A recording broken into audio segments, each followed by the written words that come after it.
Bonjour à vous tous qui nous rejoignez, bienvenue sur Immedia, HYM.media, Laurent Fent avec vous pour un nouveau séance prenante. Il s'agira aujourd'hui d'un film.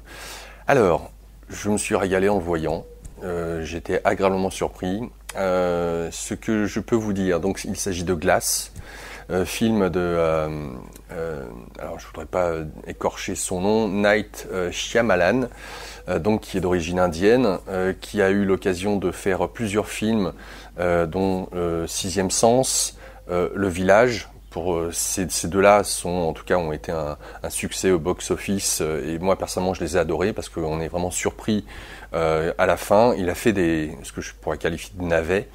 Mais voilà, qu'importe. Je reste donc sur Glass, et Glass qui fait partie d'une trilogie. Alors, je l'inclus dans cette trilogie. Je ne vais pas parler uniquement que de Glass, mais ça m'a énormément interpellé, intéressé. Déjà, j'ai adoré le film Incassable avec Samuel L. Jackson et Bruce Willis. Ça, c'est une chose. Pour vous décrire un petit peu, pour ceux qui n'ont pas vu, donc dans ce cas-là, je vous inviterai à regarder les trois, pour le coup. Alors, Incassable, c'est l'histoire d'un homme, Bruce Willis, qui s'occupe de la sécurité dans un stade de foot et qui est le seul rescapé d'un accident de train. Là-dessus, il est contacté par un homme qui est incarné par Samuel L. Jackson, qui est un passionné de bande dessinée, de comics, qui a la maladie des os de verre, donc les os cassent très rapidement. Là-dessus, on pourrait dire que c'est vraiment ils représentent tous les deux des archétypes.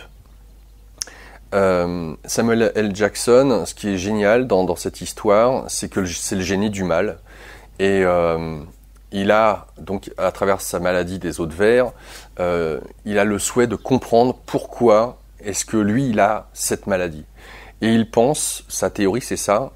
En plus, c'est un génie. Génie du mal, certes, mais c'est un génie. Mais d'ailleurs, quand on parle du mal, il n'est pas si noir que ça, quoi. Il est beaucoup plus nuancé. Et Shyamalan a eu l'occasion vraiment de peaufiner ses personnages. Donc, je continue. Excuse-moi, ça va être un peu long. Je vais essayer de m'en sortir. Hein. Donc, cet esprit du mal, qui est Samuel L. Jackson, se dit que la vie ne doit pas être injuste. Et que si lui a une maladie, en l'occurrence des os de verre, avec un esprit brillant comme le sien, il doit y avoir son opposé de l'autre côté du spectre.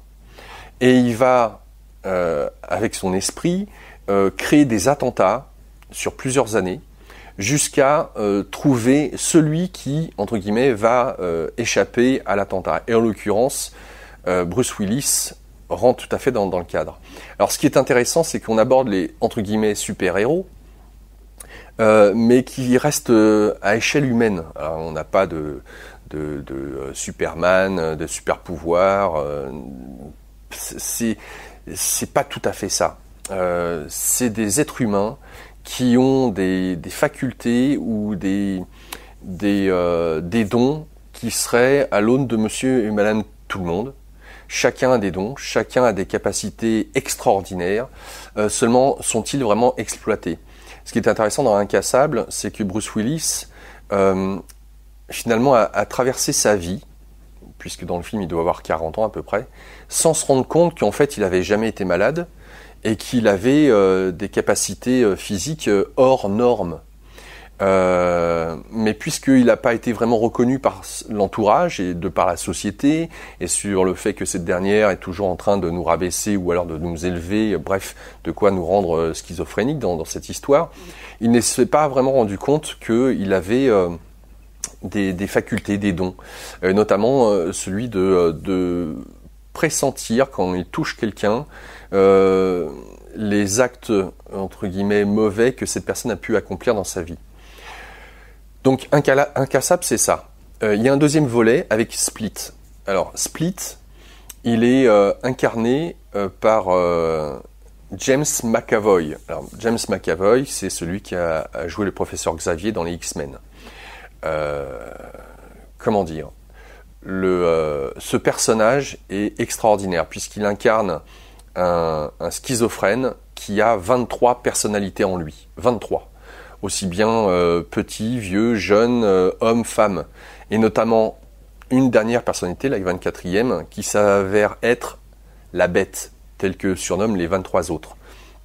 Un esprit mi-homme, mi-animal, qui, lorsqu'il est incarné sur le devant de la scène du personnage, a des facultés physiques hors normes. Notamment de pouvoir grimper avec une certaine aisance aux murs, aux arbres, etc. Alors déjà, je suis époustouflé par la prestation de l'acteur pour incarner ces 23 personnages, voire 24. Franchement, c'est un tour de force. Moi, je dis chapeau.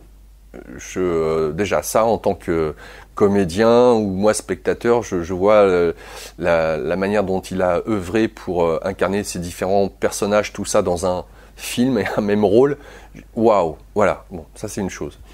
Bon, bref, donc Split, qui est donc moi ce que je qualifierais du deuxième volet, introduit ce personnage-là que l'on retrouve dans Glass.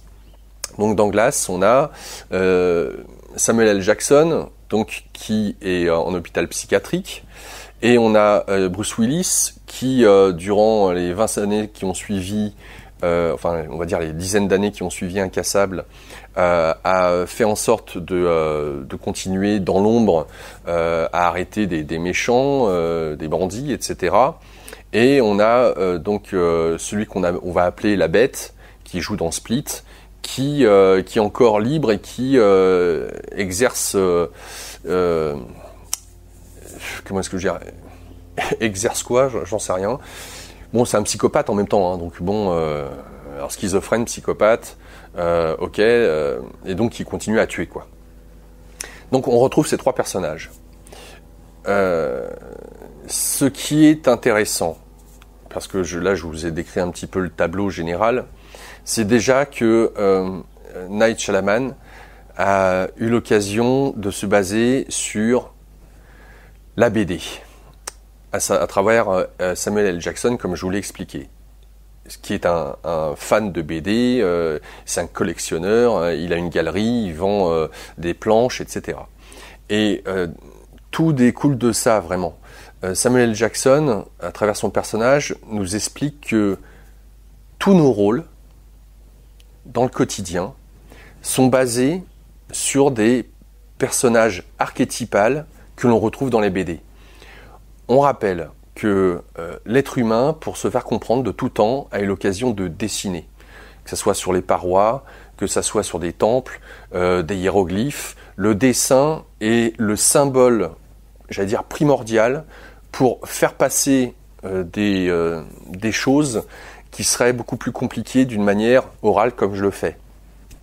C'est pour ça qu'on dit qu'une image vaut 1000 mots. Et donc, la BD, et notamment quand on parle du 7e art avec le cinéma, qui est une succession d'images choisies, c'est exactement ça. Donc l'image, je vous rappelle que c'est l'anagramme de magie. Et donc la BD, à travers ses vignettes, met en avant, en perspective, des archétypes, de tous les archétypes qui peuvent exister. On est dans le mythe. Et c'est pour ça que ça soit à travers Tolkien ou à travers La Guerre des Étoiles, Matrix, voilà, on a ces différents archétypes qui sont mis en avant, que l'on retrouve dans la quête du héros, entre guillemets, et qu'on a toujours cette notion, plus ou moins, de sphère dramatique avec victime, bourreau, sauveur. Mais ça, puisqu'on parle d'archétypes, c'est des piliers, c'est des bases. Mais après, c'est plus fin que ça. Et les trois films ont pour but de mettre en perspective des couleurs, des tonalités. Ce qui ne veut pas dire que c'est, bien entendu, quelque chose de figé. Donc, j'en reviens à cette histoire d'archétypes. Ce qui est mis en avant dans notamment Incassable, qu'on va retrouver dans Glass, mais avec beaucoup plus d'insistance, c'est que nous sommes, nous, à travers notre incarnation, doués de facultés, d'handicap, et que ces facultés, ces handicaps ont besoin de s'exprimer dans la vie de tous les jours, et que pour pouvoir s'exprimer, nous avons besoin de l'altérité, de l'autre. Et l'autre, qu'il nous fasse mal, ou qu'il nous glorifie, ou qu'il nous permette de jouer en fait le rôle que nous sommes venus incarner, et prendre conscience de nos dons, de nos talents, de nos limitations aussi. Car tout héros, entre guillemets, qui se respecte, a aussi un point faible, que ce soit Superman avec la kryptonite, en l'occurrence Bruce Willis, c'est l'eau. Voilà. Et puis on a le génie du mal, autant il a un esprit mais brillant, autant il a la maladie des os de verre. Voilà, donc il y a toujours le revers de la pièce. On peut pas avoir des dons comment est-ce que je veux dire, on peut pas avoir un don si de l'autre côté, on n'a pas, entre guillemets, un handicap. C'est comme de jouer à un jeu de rôle. Quand vous jouez à un jeu vidéo, vous prenez le guerrier, vous avez certaines caractéristiques, mais qui sont pas celles du magicien, ou qui sont pas celles du voleur.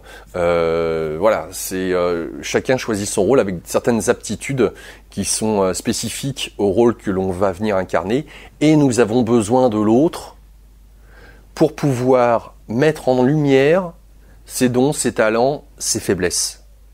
Ça, je trouve ça magnifique, et c'est admirablement bien mis dans justement cette série. Mais ce qui est génial, pour revenir à Glass, c'est que Incassable, ça a super bien marché quand il est sorti. Moi, j'avais adoré. En plus, fan de BD. Je voyais tout à fait ce qu'a essayé de faire transpirer Shalaman à travers ce film. Et puis Split est arrivé, je crois que plus de 10 ans après. Et par la suite, là, dans la foulée, on a Glass. Glass, c'est le miroir. Et le miroir, dans l'affiche du film, elle est brisée. On a vraiment cette image on déchire un voile, ou on passe de l'autre côté de quelque chose. Et c'est exactement ce qui se passe. Et comme souvent dans les films de Shyamalan, la fin de Glass est exceptionnel, parce que la plupart du film est en vase clos. On est dans un hôpital psychiatrique, il y a Bruce Willis qui se fait arrêter, ainsi que la bête. Et tous les trois, avec Samuel L. Jackson, se retrouvent dans cet hôpital psy, avec une professeure de psychiatrie qui arrive, et qui va essayer de leur faire croire qu'ils ne sont pas des super-héros, mais qu'ils sont des humains normaux, basiques, et qu'ils se prennent pour des héros de BD, ou des vilains, qu'importe. Donc, on va avoir des personnages qui vont être amenés à douter plus ou moins. Et la fin est tout simplement magnifique. Alors, ça va être difficile pour moi parce que je voudrais pas spoiler. Comment dire ? Samuel Jackson, vers la fin, nous dit que ce n'est pas la fin de quelque chose, en l'occurrence la trilogie, mais c'est au contraire, ça pose la genèse, donc la création de quelque chose. Et le personnage de cette professeure en psychiatrie qui essaye de ramener, entre guillemets, au réel ces trois personnages a un rôle clé. Donc, voilà, la fin est géniale. Parce que, sans vouloir trop en dire, Shyamalan casse les codes d'Hollywood sur une fin, voilà. Et de l'autre côté fait référence à